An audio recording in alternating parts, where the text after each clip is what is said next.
주식시장에서 마지막 기회라는 말이 들릴 때 그건 대부분 당신을 위한 기회가 아닙니다. 모든 뉴스가 장밋빛으로 물들고 주변 사람들이 전부 돈을 벌었다고 자랑할 때 바로 그 순간이 함정의 시작입니다. 이상하게도 개인 투자자는 항상 상승의 끝자락에 올라타고 하락의 첫 번째 희생자가 됩니다. 이건 운이 나빠서가 아니고 시장의 구조 자체가 그렇게 설계되어 있기 때문입니다. 오늘 이 영상에서는 투자자들이 왜 반복적으로 마지막 기회를 놓치는지 그 심리적이고 구조적인 원인을 전부 파헤쳐 보겠습니다. 이 영상을 끝까지 보시면 앞으로 같은 실수를 반복하지 않을 수 있는 단 하나의 관점을 얻게 될 것입니다. 시작하기에 앞서 구독과 좋아요 눌러주시면 영상 제작에 큰 힘이 됩니다. 먼저 가장 근본적인 질문부터 해보겠습니다. 왜 개인 투자자는 항상 고점에서 매수하게 될까요? 그 이유는 시장의 정보 전달 구조에 있습니다. 세력이라 불리는 큰 손들은 주가가 바닥일 때 조용히 물량을 모으기 시작합니다. 이 시기에는 뉴스도 없고 관심도 없고 아무도 그 종목을 쳐다보지 않습니다. 그러다 주가가 서서히 오르기 시작하면 증권사 리포트가 나오고 유튜브에 추천 영상이 올라옵니다. 개인 투자자가 관심을 갖기 시작하는 시점은 이미 상승의 70% 이상이 진행된 후입니다. 그리고 대중의 관심이 폭발적으로 쏟아지는 바로 그 순간 세력은 보유 물량을 시장에 털어냅니다. 개인은 상승의 끝자락에서 매수 버튼을 누르고 세력은 그 매수세를 이용해 빠져나가는 것입니다. 이건 음모론이 아니라 수십 년간 반복되어 온 시장의 구조적 메커니즘입니다. 두 번째 이유는 감정입니다. 인간의 뇌는 투자에 적합하게 설계되어 있지 않습니다. 주가가 오르면 더 오를 것 같은 탐욕이 생기고 주가가 내리면 더 내릴 것 같은 공포가 엄습합니다. 이 두 가지 감정이 정확히 반대의 행동을 하게 만듭니다. 탐욕이 극에 달할 때 매수하고 공포가 극에 달할 때 매도하는 것이 개인 투자자의 전형적인 패턴입니다. 이걸 행동 경제학에서는 손실 회피 편향이라고 부릅니다. 사람은 같은 금액의 이익보다 손실의 약 2배 더 큰 고통을 느낍니다. 그래서 조금만 수익이 나면 빨리 팔아버리고 손실이 나면 본전 심리에 사로잡혀 끝까지 들고 갑니다. 결국 작은 이익은 확정하고 큰 손실은 키우는 정확히 돈을 잃는 공식대로 움직이게 됩니다. 세 번째는 군중 심리의 함정입니다. 2020년 팬데믹 당시를 떠올려 보시면 주식 투자 열풍이 전 국민적으로 불었습니다. 동학개미라는 말이 유행했고 빚을 내서 투자하는 비투가 사회 현상이 됐습니다. 스마트폰만 있으면 누구나 쉽게 주식을 사고 팔 수 있었고 이게 투자의 문턱을 낮춘 것처럼 보였습니다. 하지만 문턱이 낮아진 것은 투자가 아니라 투기의 문턱이었습니다. 주변 모든 사람이 수익을 자랑할 때 자기만 빠져 있으면 뒤처지는 것 같은 공포가 생깁니다.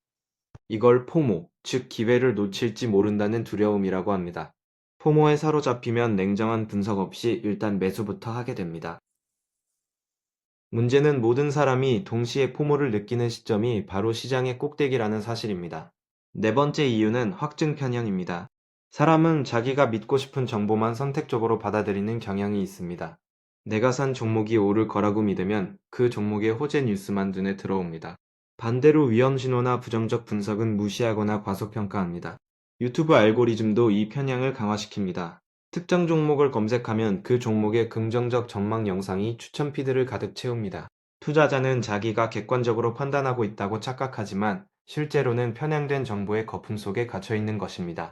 이 상태에서 마지막 기회라는 신호를 받으면 의심 없이 올인하게 됩니다. 5번째는 과신의 함정입니다. 한두 번 수익을 낸 경험이 있는 투자자일수록 이 함정에 빠지기 쉽습니다. 운 좋게 수익을 냈을 뿐인데 자기에게 투자 실력이 있다고 착각하는 것입니다. 이런 과신은 투자 금액을 키우게 만들고 리스크 관리를 소홀하게 만듭니다.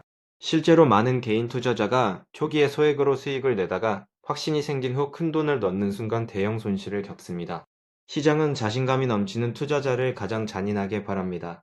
과신이 최고조에 달하는 시점이 바로 마지막 기회를 잡겠다며 올인하는 그 순간입니다. 여섯 번째는 앵커링 효과입니다. 한번 특정 가격을 기준점으로 삼으면 그 숫자에서 벗어나지 못하는 현상을 말합니다. 예를 들어 어떤 종목이 10만원에서 7만원으로 떨어지면 많은 투자자가 싸졌다고 느낍니다. 하지만 그 종목의 적정 가치가 5만원이라면 7만원은 여전히 비싼 가격입니다.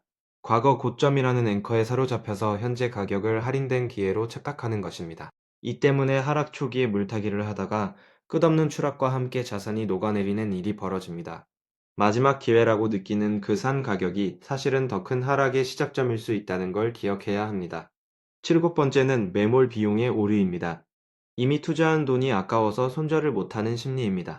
500만 원을 잃은 상태에서 지금 팔면 진짜 손해라는 생각이 발목을 잡습니다. 하지만 이미 잃은 돈은 어떤 결정을 하든 돌아오지 않습니다. 중요한 건 지금 이 순간부터 그 돈이 어디에 있어야 가장 효율적인가 하는 것입니다. 매몰 비용에 집착하면 회복 가능성이 거의 없는 종목을 몇 년씩 들고 가는 비극이 발생합니다. 그 시간 동안 다른 곳에 투자했으면 회복하고도 남았을 기회를 통째로 날리는 것입니다. 8번째는 시장의 노이즈에 휘둘리는 문제입니다. 매일 쏟아지는 뉴스, 전문가 전망, 증권사 리포트가 투자자의 판단을 흐립니다. 어제는 반도체가 유망하다고 했다가 오늘은 바이오가 대세라고 합니다. 내일은 또 에너지 섹터로 갈아타라는 조언이 나옵니다. 이런 노이즈에 반응할 때마다 포트폴리오를 갈아엎으면 수수료만 쌓이고 수익은 줄어듭니다. 실제로 미국의 한 연구에 따르면 매매를 자주 하는 투자자일수록 수익률이 낮다는 결과가 있습니다. 시장의 노이즈를 기회로 착각하는 순간 진짜 기회는 손가락 사이로 빠져나갑니다. 9번째는 잘못된 비교의 함정입니다. 한국 주식시장은 전 세계 시가총액의 약 1.3%에 불과합니다. 그런데 많은 한국 투자자들은 삼성전자 같은 일부 종목에 자산을 집중시킵니다. 애국심으로 투자하라는 말에 현혹되어 수익률이라는 본질을 잊어버리는 것입니다. 지난 10년간 한국 주식시장의 연평균 수익률은 약 5.98%였고 미국은 12.84%였습니다. 이 7%포인트 차이는 10년마다 투자금이 2배로 불어나는 기회를 놓치는 것과 같습니다. 좁은 시장에 갇혀서 더 넓은 기회를 보지 못하는 것, 이것도 마지막 기회를 놓치는 방식 중 하나입니다. 10번째는 전문가에 대한 맹신입니다. 재테크쇠에서 투자 고수라 불리는 사람들이 유망 종목을 추천하면 많은 사람이 그대로 따라 삽니다. 하지만 진짜 투자 고수라면 굳이 대중에게 자기 비법을 공개할 이유가 없습니다. 대부분의 전문가는 시장에서 수익을 내는 것이 아니라 투자자들의 관심에서 돈을 법니다. 구독료, 강의료, 리포트 판매가 그들의 진짜 수익원인 경우가 많습니다. 누군가 마지막 기회라며 특정 종목을 강력 추천할 때 그 사람이 왜 그런 말을 하는지 먼저 생각해 봐야 합니다. 정보의 출처와 동기를 파악하지 않으면 남의 이익을 위해 내 돈을 갖다 바치는 꼴이 됩니다. 11번째는 타이밍에 대한 집착입니다. 많은 투자자가 저점 매수, 고점 매도라는 완벽한 타이밍을 꿈꿉니다. 하지만 수십 년간 시장을 연구한 학자들도 일관되게 말합니다. 타이밍을 맞추는 것은 불가능하다고. 미국의 한 연구에서는 20년간 주식시장에서 최고 수익을 기록한 상위 10거래일을 놓치면 전체 수익의 절반 이상이 사라진다는 결과가 나왔습니다. 그 10거래일이 언제인지 미리 아는 사람은 이 세상에 아무도 없습니다. 타이밍을 잡겠다며 시장 밖에서 기다리는 동안 진짜 기회는 이미 지나가 버립니다. 마지막 기회를 노리는 행위 자체가 기회를 놓치는 가장 확실한 방법입니다. 12번째는 단기 수익에 대한 중독입니다. 한국 주식 시장은 대박을 노리는 열기로 가득 차 있습니다. 단타 매매로 하루에 몇 퍼센트를 벌었다는 자랑이 커뮤니티를 뒤덮습니다. 이런 이야기를 들으면 장기 투자가 바보 같아 보이고 나도 빠르게 벌고 싶다는 욕구가 생깁니다. 하지만 단기 매매는 롤러코스터와 같아서 순간의 짜릿한 재미는 줄지 몰라도 장기적으로 돈을 벌 확률은 거의 제로에 가깝습니다. 카지노에서 잠깐 이기는 사람은 있어도 카지노를 이기는 사람은 없는 것과 똑같은 원리입니다.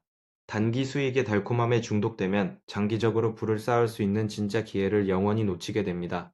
13번째는 분산 투자를 무시하는 습관입니다. 확신이 강할수록 한 종목에 올인하고 싶은 유혹이 커집니다. 이번에는 확실하다. 이건 무조건 오른다는 확신이 들 때가 가장 위험한 순간입니다.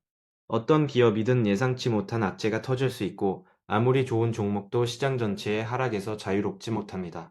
한 종목에 집중하면 수익도 크지만 손실도 치명적입니다. 분산 투자는 수익을 극대화하는 전략이 아니라 생존을 보장하는 전략입니다.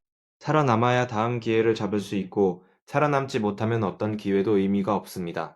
14번째는 시간의 힘을 과소평가하는 것입니다. 복리의 마법이라는 말을 한 번쯤 들어보셨을 것입니다. 연 10% 수익률로 30년을 투자하면 원금은 약 17배로 불어납니다. 하지만 이 과정에서 중간에 시장이 폭락하는 해가 반드시 있고 그때마다 공포에 매도하면 복귀는 끊어집니다. 시간이 투자자의 가장 강력한 무기라는 사실을 아는 사람은 많지만 실제로 그 무기를 쓸 줄 아는 사람은 극소수입니다. 마지막 기회를 잡겠다며 급하게 움직이는 사람은 시간이라는 무기를 스스로 버리는 것과 같습니다. 15번째는 손실을 인정하지 못하는 자존심입니다. 틀렸다는 것을 인정하는 건 자존심이 상하는 일입니다. 내가 분석하고 내가 결정해서 산 종목이 하락하면 시장이 틀렸다고 생각하고 싶어집니다. 시장은 비이성적이고 곧 제자리를 찾을 거라며 자기 판단을 정당화합니다. 하지만 시장은 당신의 의견에 관심이 없습니다. 시장이 틀렸다고 버티는 동안 계좌는 계속 줄어들고 정작 빠져나와야 할 타이밍은 지나가 버립니다.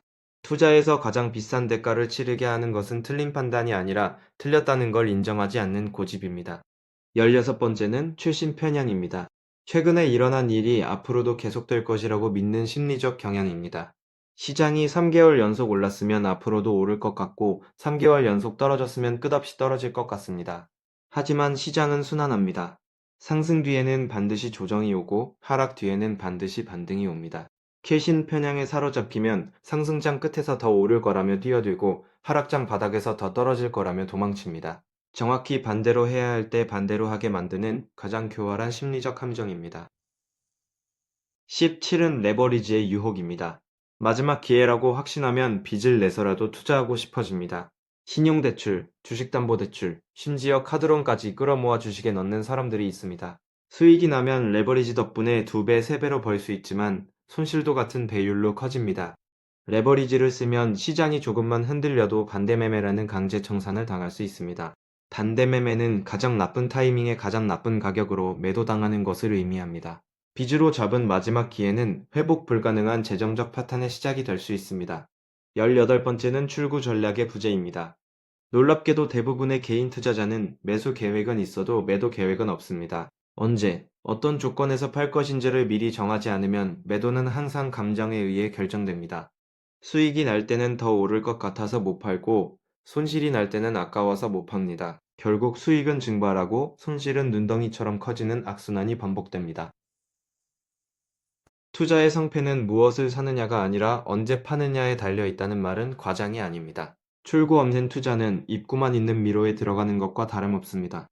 그렇다면 마지막 기회를 놓치지 않으려면 어떻게 해야 할까요? 역설적이게도 답은 마지막 기회를 쫓지 않는 것입니다. 시장에는 마지막 기회란 없습니다. 기회는 언제나 다시 옵니다. 2008년 금융위기 이후에도 기회가 왔고 2020년 코로나 폭락 이후에도 기회가 왔습니다. 중요한 것은 그 기회가 왔을 때 잡을 수 있는 준비가 되어 있느냐 하는 것입니다. 현금을 일정 비율 유지하고 분산 투자 원칙을 지키고 감정이 아닌 원칙에 따라 매매하는 사람만이 그 기회를 잡을 수 있습니다. 올바른 투자는 사업을 키운다는 마음으로 접근해야 합니다. 인내와 신중함을 바탕으로 한 장기 투자는 부를 만들 가능성이 거의 100%에 가깝습니다. 반대로 빠른 돈을 쫓는 투기적 욕심은 언젠가 반드시 좌절로 끝납니다. 오락을 위한 투기를 즐길 수는 있지만 그것을 투자라고 착각해서는 안 됩니다. 투자는 시장을 이기는 게임이 아니라 시장과 함께 성장하는 여정입니다. 결국 투자자들이 마지막 기회를 놓치는 이유는 하나로 귀결됩니다. 조급함입니다. 지금 아니면 안 된다는 조급함이 분석을 대체하고 원칙을 무너뜨리고 감정을 지배합니다. 하지만 부자가 된 투자자들의 공통점은 놀라울 정도로 단순합니다. 좋은 자산을 사서 오래 들고 시장의 소음에 흔들리지 않은 것입니다. 마지막 기회를 잡으려고 뛰어드는 대신 언제든 기회를 잡을 수 있는 체력을 기르는 것이 진짜 투자입니다. 오늘 이 영상이 여러분의 투자 인생에서 조급함을 내려놓는 첫 번째 계기가 되었으면 좋겠습니다.